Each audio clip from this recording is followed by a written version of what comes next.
समस्त सम्मानित संभ्रांतकरण एवं विद्यालोलुप व्याकरण प्रेमी प्रिय विद्यार्थियों, आप सबका टीचर्स क्लासवे यूट्यूब चैनल पर हार्दिक स्वागत है। आज हम लोग संस्कृत व्याकरण कारक प्रकरण में अपादान कारक पंचमी विभक्ति के शेष सूत्रों का अध्ययन करेंगे। इसके पूर्व भाग में हम लोगों ने 3 सूत्रों का अध्ययन किया है।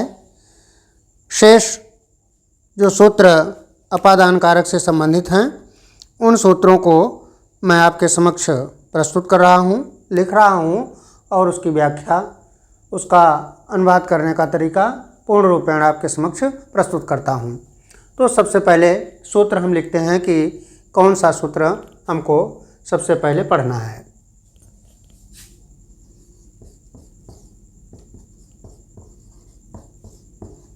भीत्रार्थानां भय हेतु, ये सूत्र है हमारा। भीत्रार्थानां भय हेतु। भी और त्रा दो चीज़ें हैं, इसमें ध्यान दें आप। भी डरना, त्रा रक्षा करना। इन धातुओं के योग में जिससे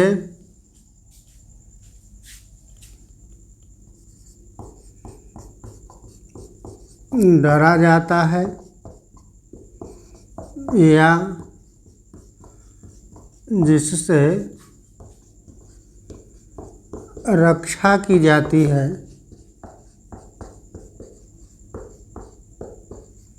उसमें पंचमी विभक्ति होती है। देखें, अब आपके सामने स्पष्ट हो रही है बात पूरा कि जिससे डरा जाता है। भी डरने के लिए, त्रा धातु रक्षा करने के लिए। इन धातुओं के योग में और इन्हीं धातुओं से संबंधित अर्थ वाली अन्य धातुओं के योग में भी जिससे डरा जाता है या जिससे रक्षा किया जाता है, उसके योग में अपादान कारक पंचमी विभक्ति होती है। इसका उदाहरण आप देख लें तो और क्लियर हो जाएगा। उदाहरण,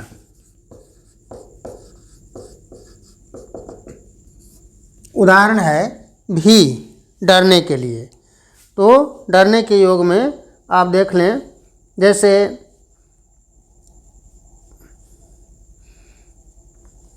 वह चोर से डरता है। वह चोर से डरता है। इसका अनुवाद हमको करना है अगर, तो किससे, जिससे डरा जाता है, तो यहाँ पर चोर से डरा जा रहा है। जिससे डरा जाता है उसी में आपको पंचमी लगाना है। तो सह हो जाएगा चौरात, और डरने के लिए धातु है आपकी भी धातु, इसका रूप बनता है बिभेति। तो अनुवाद हमारा तैयार हुआ, सह चौरात बिभेति, वह चोर से डरता है। इसी तरह से दूसरी धातु आपकी है रक्षा करने के लिए। तो रक्षा के भाव में भी पहले हम एक उदाहरण आपके सामने रख देते हैं। जैसे रक्षा करना, रक्षा करने के भाव में जैसे वीर दुष्ट से नारी की रक्षा करता है। वीर दुष्ट से नारी की रक्षा करता है। ये देखिए थोड़ा लंबा वाक्य हमने संकेत किया है। दुष्ट से, जिससे रक्षा की जाती है, उसी में आपको पंचमी लगाना है। तो अनुवाद आप करेंगे तो देखिए वीरः ना, दुष्ट से दुष्टात, नारी की नारीम ना, नारी की रक्षा करता है, रक्षति शब्द भी और त्रायते दोनों शब्द आप प्रयोग कर सकते हैं। रक्षत शब्द भी आएगा, चूँकि हमने आपको संकेत किया है कि रक्षा करने से संबंधित धातु के योग में भी और त्राधातु के योग में भी, तो दोनों बात यहाँ पर आप स्पष्ट रूप से जान सकते हैं। इसी तरह से जैसे वह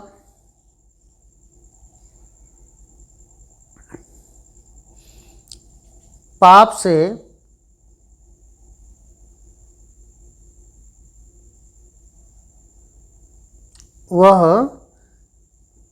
से रक्षा करता है।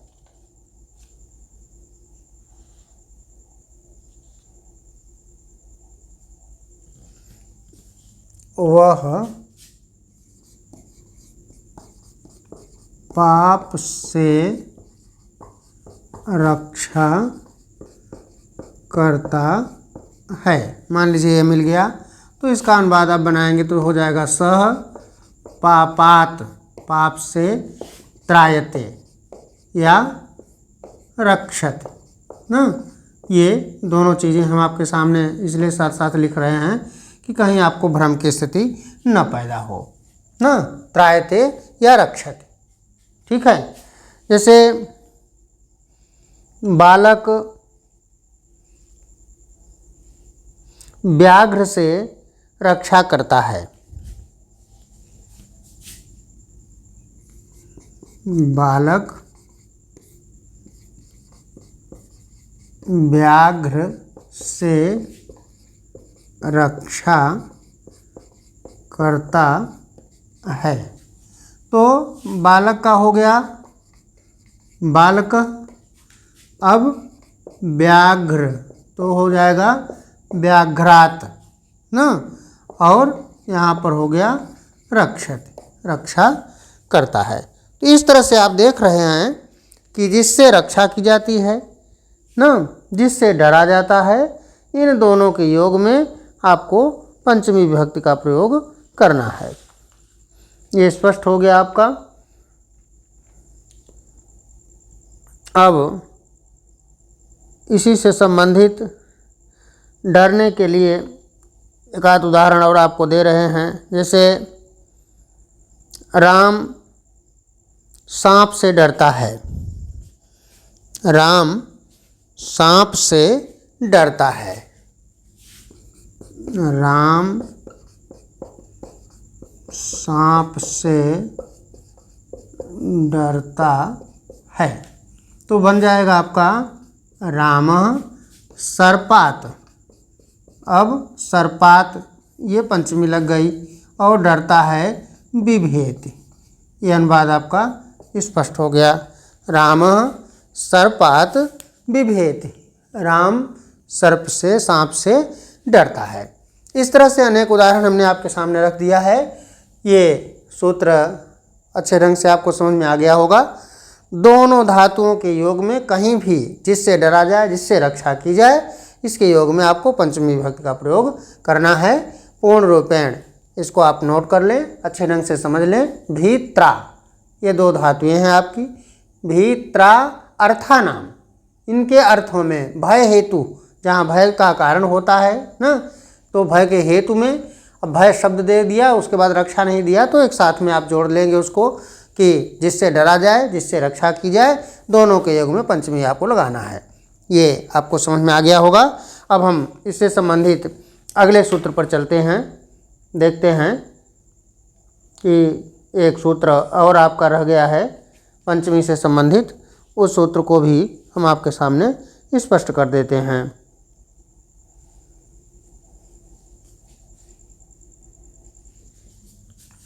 ये इसको पहले हटाइए, हटाते हैं, उसके बाद फिर हम अगले सूत्र पर आपका ध्यान आकृष्ट करते हैं। ये सूत्र आपका रहा डरने और रक्षा करने के योग में। अब देखिए जो अगला सूत्र है वो किससे संबंधित है, अभी आपके सामने हम रखते हैं। ये है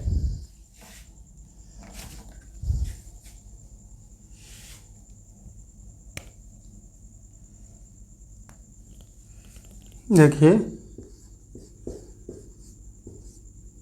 जुगुप्सा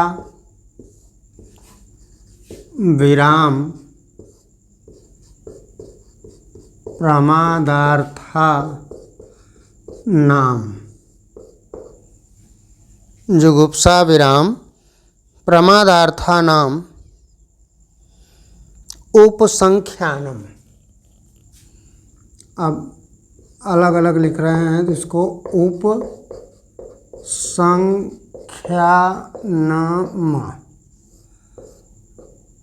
ये आपका सूत्र हो गया। जुगुप्सा विराम प्रमादार्था नाम उपसंख्यानम। अब इसमें जो शब्द हैं इनको देख लें। पहले शब्द लिख रहे हैं ये जुगुप्सा। जुगुप्सा शब्द जो है ये घृणा से संबंधित है, घृणा। विराम, विराम माने आप समझते हैं रुकना। फिर है प्रमाद, प्रमाद कहते हैं असावधानी, असावधानी करना।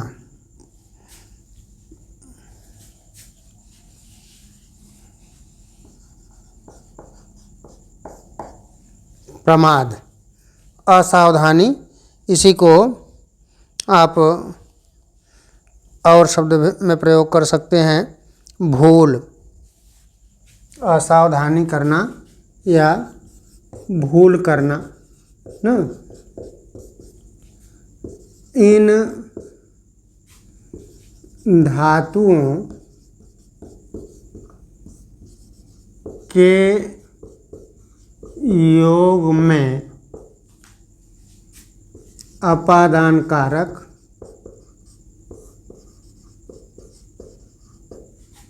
पंचमी विभक्ति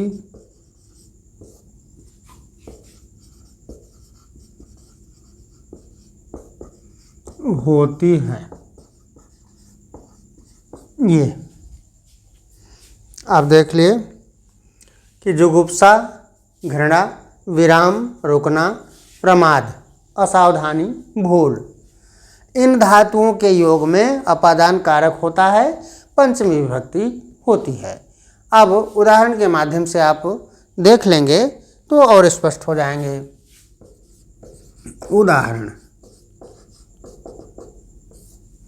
अब उदाहरण इसका देखिए, जैसे घृणा ना, तो घृणा से संबंधित पहले उदाहरण हम लोग देख लेते हैं। तो घृणा से संबंधित उदाहरण सबसे पहले देखते हैं कि वह पाप से घृणा करता है।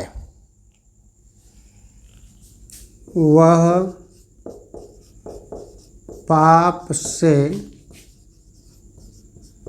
घृणा करता है ना।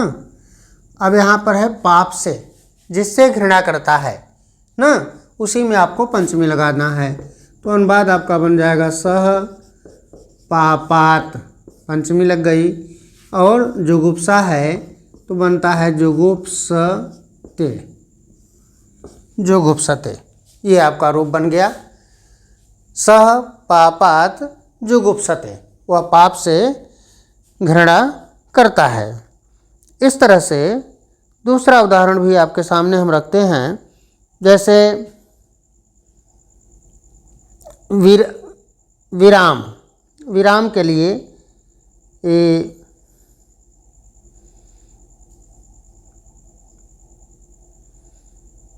राजा सत्य से नहीं हटता है।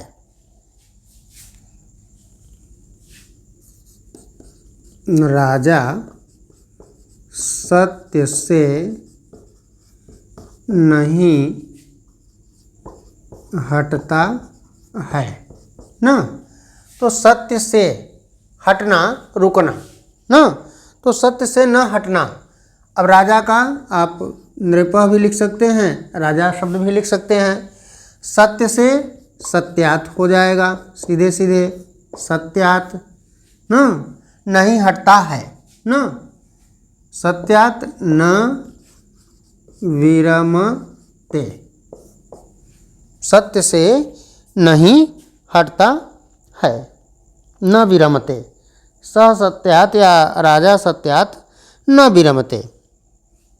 फिर इसी तरह से है प्रमाद के लिए ना, तो प्रमाद शब्द के लिए आप आ जाइए। जैसे युधिष्ठिर धर्म से प्रमाद नहीं करते हैं। युधिष्ठिर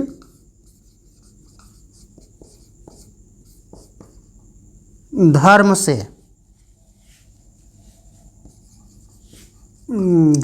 से प्रमाद नहीं करते हैं। अब प्रमाद का भाव है असावधानी। अब किससे? धर्म से। युधिष्ठिर के लिए आप युधिष्ठिरः शब्द हो गया। फिर है धर्म से शब्द आपका बन गया धर्मात् न। फिर है प्रमाद, प्रमदते।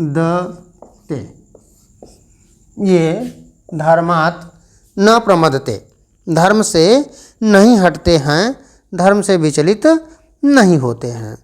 ये आपका हमने तीनों शब्दों से संबंधित, तीनों धातुओं से संबंधित अर्थ संकेत कर दिया।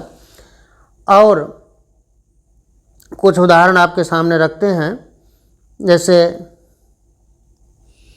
विरमते हमने दिया, विरमत शब्द भी आता है, तो प्रमदते दिया, प्रमाद्यति शब्द भी आता है, तो हम उसको भी आपके सामने रख रहे हैं।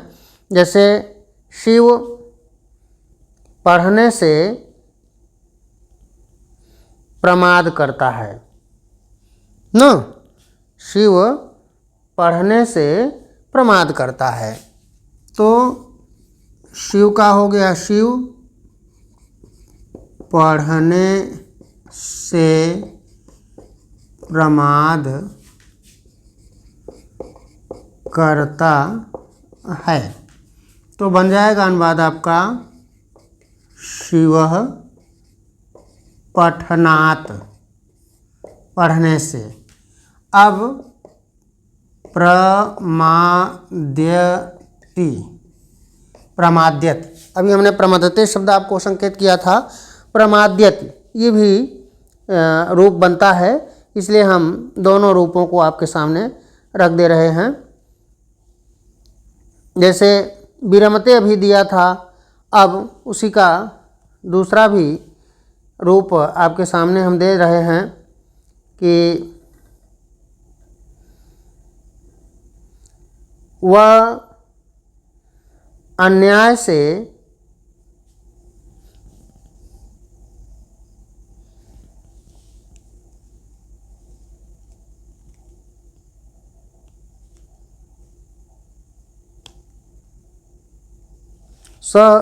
वह अन्याय से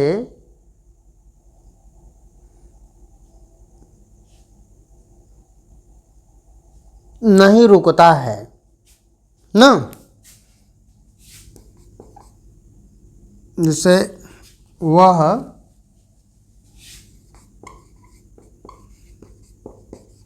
अन्याय से नहीं रुकता है, ये मिल गया।